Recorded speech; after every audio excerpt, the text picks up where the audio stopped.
minasyaitonir rajim. Bismillahirrahmanirrahim. Lirrijali nasibum mimma tarakal walidani wal aqrabun.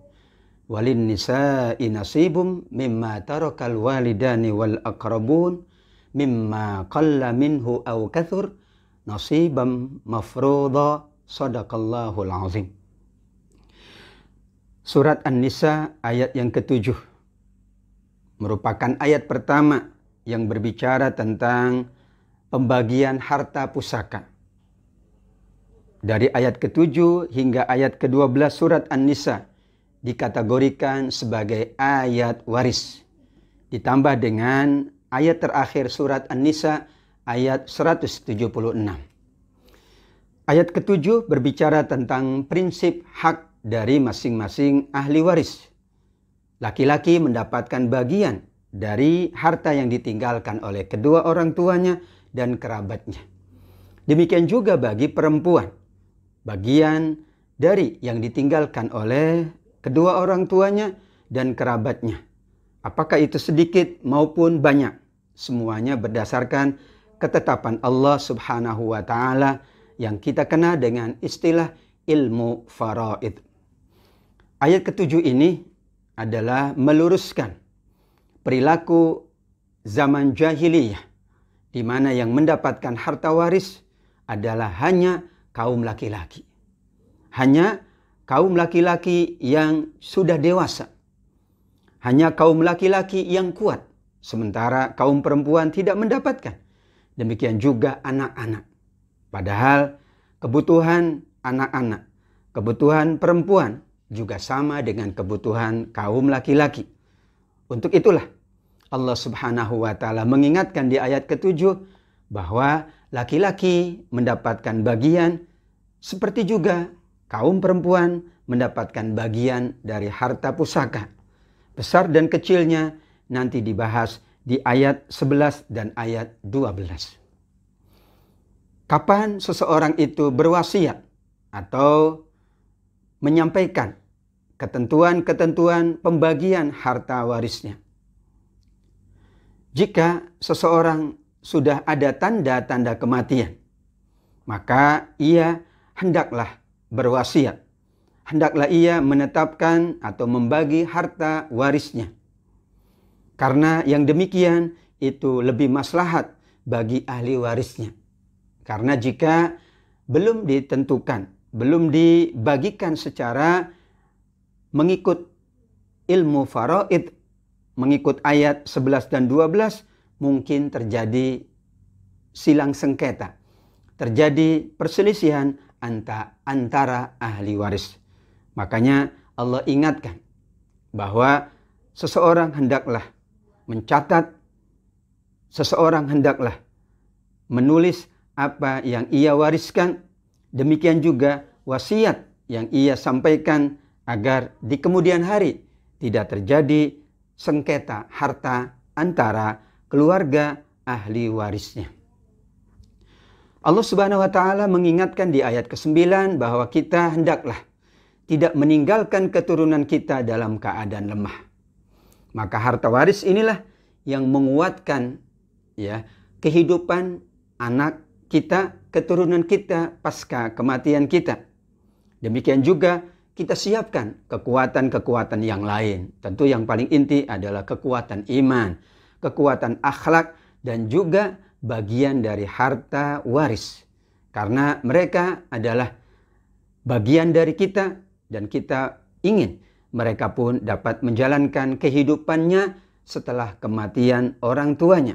Falyattaqullah, maka hendaklah para orang tua bertakwa kepada Allah tentang keturunan-keturunan yang ditinggalkannya. Jika yang ditinggalkan itu adalah anak-anak yang belum dewasa, yang kita sebut dengan anak-anak yatim, maka Allah ingatkan bagi yang mengurus harta anak yatim, bagi yang mengelola harta anak yatim, hendaklah jangan memakan harta mereka secara zalim. Artinya bertindak sewenang-wenang, semena-mena. Harta yang harusnya milik anak yatim digunakan, bahkan dihabiskan untuk kepentingan para pengelolanya. Kenapa? Karena memakan harta anak yatim secara tidak benar, Allah ibaratkan seperti makan api di dalam perutnya. Panas makan api itu. Maka benar dibolehkan untuk mengambil harta yatim bagi para pengelola jika mereka memang membutuhkan, tapi sewajarnya tidak zulman, berlebih-lebihan atau hingga menzolimi hak dari anak-anak yatim. Demikian juga mereka yang dalam keadaan mampu, maka sebaiknya tidak mengambil harta anak yatim. Ia hanya diperintahkan oleh Allah, para pengelola itu, untuk menjaga, memelihara, memastikan harta-harta anak yatim itu dapat digunakan untuk kebaikan mereka. Pembagian harta waris dimulai dari ayat 11, yaitu yang disebut dengan pembagian berdasarkan keturunan, berdasarkan hubungan darah. Allah Subhanahu wa taala mensyariatkan dengan bahasa yusikumullah, berwasiat. Makna yang lain adalah mensyariatkan bahwa anak laki-laki mendapatkan 2 bagian dari anak perempuan. Menjelaskan ayat yang ke-7 yang masih umum, yang mengatakan laki-laki dan perempuan mendapatkan bagian dari yang ditinggalkan oleh orang tua. Allah menentukan di ayat 11, bagian laki-laki 2 kali lipat dari bagian anak perempuan. Jika anak itu semuanya perempuan, ya, dan jumlahnya lebih dari 2, maka mereka mendapatkan 2/3 dari harta yang ditinggalkan. Namun jika hanya seorang, ya, maka ia memperoleh setengah dari harta yang ditinggalkan. Bagaimana bagian dari ibu dan bapak? Maka Allah menetapkan dengan bijaksana, bagi ibu dan bapak masing-masing mendapatkan 1/6 dari harta yang ditinggalkan. Jika yang meninggal itu tidak punya anak. Namun jika yang meninggal mempunyai anak, maka kedua tidak mempunyai anak, maka kedua ibu bapak mewarisi harta seluruhnya. Demikianlah ketentuan Allah Subhanahu wa taala. Dan ini yang paling prioritas, yang terdekat dengan mayit, yang terdekat dengan yang meninggal dunia adalah anak-anak dan kemudian ibu dan bapaknya. Ada penjelasan dari Imam As-Suyuti tentang sebab nuzul ayat 11 ini, yaitu dari sahabat Jabir bin Abdullah radhiyallahu an. Rasulullah sallallahu alaihi wasallam bersama Abu Bakar datang menjenguk sahabatnya di perkampungan Bani Salamah karena ia dalam keadaan sakit parah. Kemudian Rasulullah sallallahu alaihi wasallam memercikkan air wudu ke mukanya hingga ia tersadar. Maka ia bertanya kepada Rasul perihal harta benda yang diwariskannya. Apa yang aku harus lakukan dengan hartaku, wahai Rasulullah sallallahu alaihi wasallam? Maka ayat ini turun untuk menjelaskan hak orang tua, hak anak dari harta pusakanya. Inilah ayat 11, pembagian harta waris berdasarkan hubungan keturunan.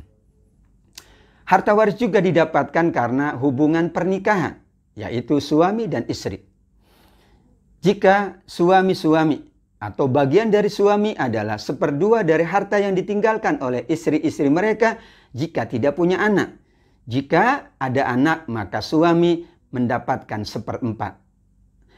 Atau sebaliknya, kaum istri mendapatkan 1/4 dari harta yang ditinggalkan oleh para suami jika punya anak. Namun jika tidak ada anak, maka para istri hanya memperoleh 1/8 dari harta yang ditinggalkan. Inilah menunjukkan bahwa anak itu bisa menambah atau mengurangi hak kaum ibu, hak kaum istri, dan hak kaum suami. Disinilah bahwa sesungguhnya yang membutuhkan harta pusaka itu adalah anak-anak karena mereka amat sangat membutuhkan. Tapi Allah Maha Bijaksana. Para istri pun tentu ia punya kebutuhan. Apalagi jika punya anak, ia punya kebutuhan untuk juga menafkahi anak-anaknya. Maka Allah memberikan ketetapan bahwa masing-masing suami pun mendapatkan, istri pun mendapatkan, dan anak-anak pun mendapatkannya. Bagaimana dengan wasiat? Bagaimana pula dengan hutang? Allah menetapkan bahwa harta dari yang meninggal dunia yang utama adalah digunakan untuk prosesi jenazah, dari mulai mengkafankan, memandikan, ya, dan kemudian jika ada hutang maka diselesaikan hutang-hutangnya. Kita ingat Rasulullah Sallallahu Alaihi Wasallam ketika mendatangi, ya, seseorang yang meninggal dunia, maka beliau bertanya kepada orang-orang yang hadir, khususnya keluarganya, apakah mayit ini punya hutang? Punya. Apakah kalian sudah melunasi bulan? Belum. Apakah kalian sudah melunasi? Belum, kata mereka. Maka kemudian Rasulullah tidak mensolati jenazah tersebut dan minta agar segera dilunasi hutangnya, barulah Rasulullah mensolati jenazah tersebut. Demikian juga wasiat. Wasiat tidak boleh lebih dari 1/3. Dan wasiat diperuntukkan bukan untuk ahli waris. Maka tetap saja ahli waris mendapatkan, ya, bagian yang lebih besar. Namun tentu ada wasiat yang diberikan kepada yang bukan ahli waris. Namun jelas hutang piutang dari mayit, ya, harus dilunasi oleh ahli warisnya dari harta yang ditinggalkan. Barulah kemudian kelebihan dari hutang piutang itu menjadi harta waris. Namun jika mayit berwasiat maka harus ditunaikan wasiatnya. Namun jika mayit tidak berwasiat maka seluruh hartanya berarti menjadi hak bagi semua ahli waris. Ayat ke-13 dan ayat ke-14 menjadi penutup dari ayat-ayat waris, bahwa itu merupakan ketetapan Allah. Siapa yang mentaati Allah, mentaati Rasulnya, balasannya adalah surga. Namun sebaliknya, jika ia bermaksiat, artinya tidak mengikuti ketentuan Allah dan ketentuan Rasulnya, maka ada juga hukuman neraka Allah Subhanahu wa Ta'ala. Dikaitkan dengan harta waris, iya, agar seseorang tidak berlebih-lebihan, agar seseorang juga tidak memaksakan yang bukan haknya, maka dituntun oleh Allah Subhanahu wa Ta'ala sampai pembagiannya secara rinci. Disinilah kita memahami bahwa bab harta itu seringkali, ya, menjadikan, ya, pertikaian, percekcokan antara ahli keluarga. Maka Allah menuntun kita mengikuti tuntunan Allah, insya Allah berkah dunia kita dan aman dari hukuman Allah. Namun, kenapa dibagi demikian? Semuanya adalah dalam rangka kebaikan bersama. Jika kemudian sudah ditetapkan berdasarkan ketentuan-ketentuan Allah, maka silakan saja seseorang bisa membantu saudaranya. Misalnya ia merasa, ya, bahwa ia sudah mencukupi dari yang ia miliki, maka harta yang didapatkan dari waris misalnya ia berikan kepada abangnya, adiknya, saudaranya yang lebih membutuhkan, maka ia mendapatkan pahala karena mengikuti ketentuan Allah. Namun ia juga mendapatkan pahala karena ia membantu saudara-saudaranya. Inilah kita menggunakan atau kita mengamalkan ketentuan Allah. Di samping kita juga tentu antara ahli waris, antara keluarga saling berbagi, saling memberikan kasih sayangnya. Kemudian ayat 15 hingga ayat yang ke-18 adalah bagaimana seseorang yang melakukan perbuatan keji. Al-fahisyah dikategorikan perbuatan keji yang menjurus kepada perzinahan. Namun ada yang memahami para ulama juga bahwa al-fahisyah maksudnya adalah az-zina. Seperti juga Allah sebutkan bahwa, ya, sesungguhnya pernikahan atau hubungan yang tidak sesuai dengan syariat itu dikategorikan perzinahan, dan perzinahan itu amat sangat dibenci oleh Allah Subhanahu wa Ta'ala. Namun jika ada, ya, orang-orang yang berbuat zina, Allah meminta ada saksi 4 orang saksi. Jika tidak dapat, ya, bersaksi, maka berarti selesailah hukumnya. Karena itulah Allah menjaga kehormatan seseorang, Allah menjaga, ya, kebaikan seseorang. Di sini bagaimana ketentuan Allah Subhanahu wa taala. Namun kemudian jika betul-betul saksi mengatakan dan bukti juga menetapkan, maka keduanya mendapatkan hukuman sesuai dengan ketentuan Allah. Dan disinilah ayat Allah menyebutkan fa in taba wa aslaha fa'aridu anhuma. Kalau bertobat dan mereka ingin melakukan perbaikan, maka Allah akan memaafkannya. Namun ada persyaratan taubat yang diinginkan oleh Allah, yaitu taubat itu kata Allah Subhanahu wa taala hanya pantas, hanya Allah berikan kepada orang yang melakukan perbuatan jahat, perbuatan buruk tanpa ia sengajakan, tanpa ia ketahui. Ketika ia mengetahui bahwa itu salah, segera ia bertobat, maka Allah ampuni tobatnya. Sedangkan mereka yang tahu, mereka yang kemudian sengaja melakukannya, maka Allah Subhanahu wa taala menyebutkan tidak ada tobat bagi mereka yang sengaja mempermainkan, sengaja malah mempertontonkan kemaksiatannya, dan ia kemudian tidak sempat bertobat hingga ajal menjemputnya. Hatta idza hadara ahadahumul mautu qala inni tubtul an. Ketika sudah mati baru mengatakan aku bertobat sekarang. Tidak ada penyesalan yang paling besar melainkan penyesalan tidak sempat bertobat waktu hidupnya. Maka Allah buka pintu tobat hingga nyawa di kerongkongan, hingga matahari terbenam, hingga matahari terbit dari sebelah barat. Ketika itu tidak lagi berlaku taubat. Maka sebelum itu terjadi, Allah ingatkan, bertobatlah sebelum habis waktunya. Bertobatlah dengan banyak berlakukan kebaikan. Bertobatlah karena Allah Maha menerima taubat. Ayat 19 dari surat An-Nisa berbicara tentang bagaimana kita melakukan hubungan baik di tengah-tengah keluarga, khususnya antara suami dan istri. Perjalanan waktu, keadaan dan lain sebagainya memungkinkan terjadi sedikit ada hal yang tidak disukai oleh istrinya atau ada yang tidak disukai oleh suaminya.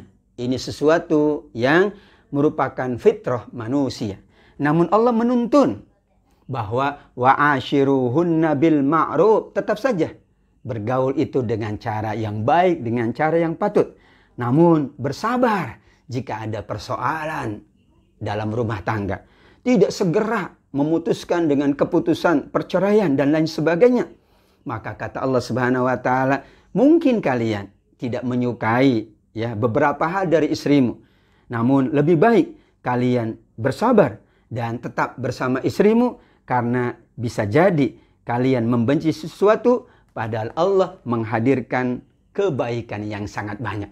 Apa kebaikan yang sangat banyak? Kata para ulama tafsir adalah menghadirkan anak-anak yang soleh dan solihah. Siapa tahu, kan Allah yang maha mengetahui.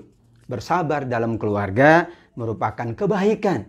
Dan insya Allah, jika kemudian kesabaran itu ia jalankan, semakin banyak anugerah Allah. Ada yang memahami khairan katsira, Allah anugerahkan rezekinya lebih lama, lebih lapang, lebih panjang, dan lebih banyak lagi. Inilah khairan katsira, bersabar bersama keluarga. Jika kemudian seseorang sempat meninggal istrinya ingin kemudian menikah lagi, tidak ada masalah. Namun harta yang ia berikan kepada istri-istri tersebut tidak boleh diambil kembali. Apalagi kalau sudah berhubungan, maka itu hak dari istri-istrinya. Bagaimana mungkin kata Allah Subhanahu wa taala kamu mengambil kembali padahal kamu sudah bergaul, kamu sudah mengambil manisnya istri-istrimu. Nah, inilah isyarat bahwa semua pemberian suami kepada istri, jika terjadi perceraian dan sudah berkumpul, maka itu menjadi hak dari istri-istri mereka. Ada larangan dari Allah ayat 22 hingga ayat 24. Bagaimana beberapa wanita yang haram dinikahi, yang kita istilahkan dengan mahram, bukan muhrim.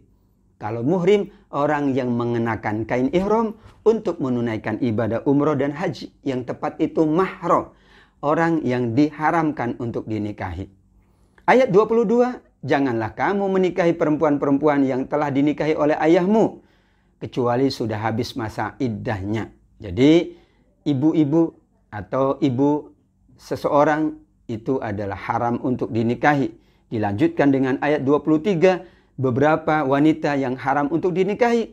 Ibu-ibumu, kata Allah Subhanahu wa ta'ala. Hurrimat alaikum ummahatukum. Diharamkan untuk kamu menikahi ibu-ibumu.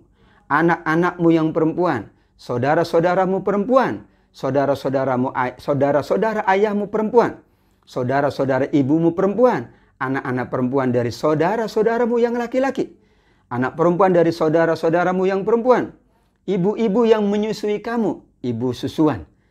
Demikian juga saudara perempuanmu yang sesusuan, ibu-ibu tirimu atau mertuamu, anak-anak perempuan dari istrimu, anak tiri yang ada dalam pemeliharaan kamu, dari istri yang telah kamu campuri. Tetapi jika belum bercampur dengan istrimu, maka tidak berdosa bagimu untuk menikahinya. Juga diharamkan istri-istri anak kandungmu, menantumu. Dan diharamkan mengumpulkan dalam pernikahan dua perempuan bersaudara sekaligus. Adik dan kakaknya dinikahi secara sekaligus. Ini diharamkan oleh Allah Subhanahu wa ta'ala. Demikian juga diharamkan perempuan yang masih bersuami. Ya, Allah Subhanahu wa ta'ala mengharamkan itu untuk kebaikan manusia. Dihalalkan selain dari itu. Karena itu berarti seseorang yang boleh dinikahi. Inilah mahram. Wanita-wanita yang haram dinikahi agar menjaga ya kehormatannya, menjaga hubungan keturunannya dan hubungan kekeluargaan. Bagaimana jika terjadi persoalan dalam rumah tangga?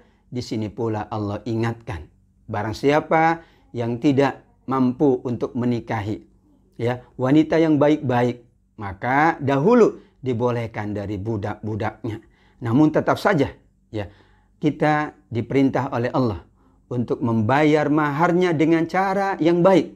Dan wanita-wanita yang mulia itu adalah wanita-wanita yang tidak pernah melakukan perbuatan nista. Wanita-wanita yang menjaga dirinya dari perbuatan maksiat. Maka disinilah wa antasbiru khairul lakum. Kita katakan bersabar dengan keluarga. Bersabar dengan istri adalah kesabaran yang cukup berat. Namun itulah kesabaran yang terbaik. Bukankah Allah ingatkan kepada kita semuanya? Ada surga yang itu diperuntukkan untuk ayahnya, ibunya, anak-anaknya, suaminya, istrinya, anak-anaknya, orang tuanya, bahkan anak keturunannya. Maka inilah An-Nisa, surat berbicara tentang kaum wanita. Allah angkat derajat kaum wanita. Allah muliakan kaum wanita. Dalam hukum waris, wanita mendapatkan. Para istri pun mendapatkan. Di mana dahulunya kaum wanita tidak mendapatkan. Yang mendapatkan harta waris hanya kaum laki-laki. Itu pun ya laki-laki yang dewasa, laki-laki yang berkemampuan. Sementara anak-anak tidak mendapatkannya. Inilah alasan Allah Subhanahu wa ta'ala menurunkan ayat-ayat warisnya untuk memberikan keutamaan. Demikian juga dahulu. Pernikahan tidak ada aturan. Pernikahan tidak ada ketentuan. Anak menikahi ibunya. Demikian juga ayah menikahi anaknya. Masya Allah. Bagaimana mungkin itu adalah perbuatan nista. Maka ditentukan oleh Allah Subhanahu wa ta'ala wanita-wanita mahram yang haram dinikahi. Sehingga insya Allah akan terjaga ya an-nasl, keturunan kata para ulama. Akan terjaga kehormatan. Akan terjaga juga hubungan baik antara sesama manusia. Ayat 26 merupakan kesimpulan. Semuanya kata Allah karena Allah hendak memberikan penjelasan kepada kalian. Menunjukkan jalan-jalan yang terbaik bagi kalian. Dan manusia tidak mungkin lepas dari kesalahan. Wa yatuba alaikum. Jika kemudian ada kesalahan yang tidak dikehendaki. Ada kesalahan yang tidak disengajakan. Allah memaafkannya. Kenapa? Wallahu yuridu ayyatuba alaikum. Allah hendak menerima tobat kalian semuanya. Yuridu, Allah hendak. Allah menginginkan. Bahkan di dalam hadis Allah Subhanahu wa ta'ala sepanjang siang hari menyiapkan ya untuk mengampuni hamba-hamba yang berdosa di siang hari. Malam hari Allah mengampuni dosa-dosa hamba yang melakukan kesalahan di malam hari. Atau sebaliknya, siang hari untuk mereka yang berdosa malam hari untuk yang berdosa siang hari. Subhanallah, maha pemurah Allah subhanahu wa ta'ala. Kenapa Allah berkehendak untuk mengampuni dan memberi tobat kepada manusia? Di sini Allah ingatkan, dan Allah tidak suka ya agar kemaksiatan itu terus-menerus dijalankan. Agar tidak dijalankan, maka di stop dengan tobat. Karena kalau tidak di stop dengan tobat, maka kemaksiatan itu tidak pernah berhenti. Disinilah Allah ingatkan bagaimana menyetop kemaksiatan dengan bertobat. Taubatan nasuha. Tobat dengan mengakui kesalahan, menyesali atas perbuatan, kemudian mengiringi dengan kebaikan-kebaikan. Maka itulah cara agar Allah mengampuni, dan Allah maha mencintai hamba-hambanya yang suka bertobat. Innallaha yuhibbut tawwabin. Allah cinta orang-orang yang bertobat. Karena tidak mungkin manusia itu tidak bersalah. Kenapa? Yuridullahu ayyukhaffifa ankum. Allah ingin meringankan kalian. Karena manusia wa khuliqal insanu dha'ifa. Benar, diciptakan dalam keadaan lemah. Dalam berbagai aspek. Kita membutuhkan petunjuk Allah. Kita membutuhkan bantuan Allah. Dan kita membutuhkan bantuan sesama manusia. Tidak mungkin untuk kebutuhan yang kecil saja kita membutuhkan orang lain. Apalagi untuk kebutuhan yang besar. Untuk kebutuhan keluarga, kita membutuhkan tuntunan Allah. Agar kehidupan kita selalu mendapatkan keberkahan. Keluarga kita sakinah, mawaddah warahmah. Anak-anak kita, keluarga kita solihin dan solihat. Yang nanti insya Allah akan dipertemukan kembali oleh Allah di dalam surganya kelak. Maka ayat 29 mengingatkan, jangan sampai memakan harta manusia dengan cara yang batil, termasuk memakan harta waris yang bukan haknya. Kalau bukan haknya, insya Allah kita akan mendapatkan dari yang lain. Karena Allah yang maha memberi rizki. Kalau pintu A Allah tutup, Allah buka pintu yang lain. Maka Allah ingatkan, jangan memakan harta orang lain. Harta saudara-saudaramu dengan cara yang tidak benar. Di sini Allah sangat menganjurkan untuk kita melakukan perniagaan yang dibenarkan. Profesi yang dibenarkan oleh Allah subhanahu wa ta'ala untuk menghindari agar kita tidak memakan harta orang lain dengan batil. Bisa dengan merampok, merampas, mencuri, dan lain sebagainya. Namun dikaitkan dengan harta waris. Demikian juga tidak boleh kita mengambil harta waris yang bukan hak kita. Masing-masing sudah diberikan haknya oleh Allah. Kita patuhi dan insya Allah itulah keberkahan. Kan yang kita minta rezeki yang berat. Allahumma barik lana fima razaqtana. Ya Allah, berkahi atas semua yang engkau anugerahkan kepada kami. Namun tidak boleh juga wala taqtulu anfusakum, kalian membunuh diri. Artinya tidak mau berusaha. Artinya tidak mau menyiapkan kebaikan-kebaikan. Ia dikatakan membunuh diri. Atau ia tidak ridho dengan ketentuan Allah subhanahu wa ta'ala. Maka orang yang melakukan demikian dengan ingin permusuhan. Atau menganiaya sesama manusia. Apalagi sesama keluarga. Apalagi sesama ahli waris. Na'udzubillah. Fasofa nuslihi naro. Allah siapkan neraka. Dan itulah tempat yang paling buruk. Allah kembali memberikan peluangnya, memberikan kesempatannya, yaitu jika orang meninggalkan dosa-dosa besar, maka Allah mengampuni dosa-dosa kecil. Yang paling berat itu dosa besar. Maka ketika orang menghindari dosa besar, justru itu adalah wasilah, sarana Allah mengampuni dosa-dosa kecilnya. Hebat sekali. In tajtanibu kaba'ira ma tunhauna anhu nukaffir ankum sayyi'atikum. Bahkan Allah tambah, wa nudkhilkum mudkhalan karima. Allah masukkan kepada tempat yang sangat mulia. Jelas para ulama tafsir memahami mudkhalan karima adalah surga Allah subhanahu wa ta'ala. Karena tidak ada tempat yang paling mulia melainkan surga Allah subhanahu wa ta'ala.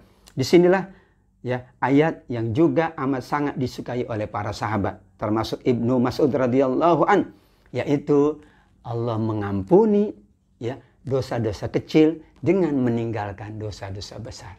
Karena dosa-dosa besar ini lebih berat hukumannya di sisi Allah subhanahu wa ta'ala. Dan manusia tidak mungkin menghindari dosa kecil. Kalau dosa besar, insya Allah mampu. Dosa-dosa kecil itu amat sangat sulit. Maka Allah berikan peluang. Orang yang bertobat, orang yang kemudian ya menyesal dan berbuat baik, menghindari perbuatan-perbuatan dosa besar, ia akan dimaafkan dosa-dosa kecilnya oleh Allah Subhanahu wa taala. Bahkan ia berhak mendapatkan mudkhalan karima, tempat yang mulia, yaitu surga Allah Subhanahu wa taala. Akhir dari ayat 31.